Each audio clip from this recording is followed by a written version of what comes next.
ඔයා වෙහිකල් එකක් ගන්න හිතනවා.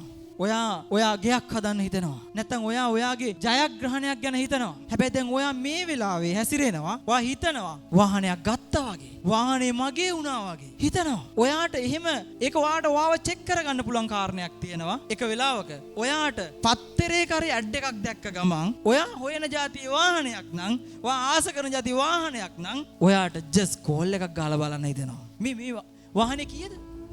කීයද දෙන්නේ? මේ අතේ සතයක් නෑ. සත පහක් අතේ නෑ. ඔයා කෝල් එකක් දෙනවා. කීයද මේකද? ඔයා කතා කරනවා ඕන වගේ. එයාට තේරෙන්නේ නෑ මේ අතේ සතයක් නැතුව මේ කතා කරන්නේ නෑ. එයාට තේරෙන්නේ මේ වාහනේ ගන්නම හදන කෙනෙක්. ඔයා නොදැනුවත්වම ඔයාගේ ඒ සිතුවිල්ලට අදාළව ඔයා පරිවර්තනය වෙන්න ගන්නවා. ඔයා කන්වර්ට් වෙන්න ගන්නවා. ඔයාගේ ශක්තියක් ඇතුළාන්තෙන් ජෙනරේට් වෙන්න ගන්නවා. ඒ හා සමානව වාහනයක අයිතිකාරීත්වයක් කියන තැනට ඔයාව පරිවර්තනය වෙන්න ගන්නවා. අන්නේ ශක්තියට අදාළව අන්න ඔයාට ලම් වෙන ගන්නවා.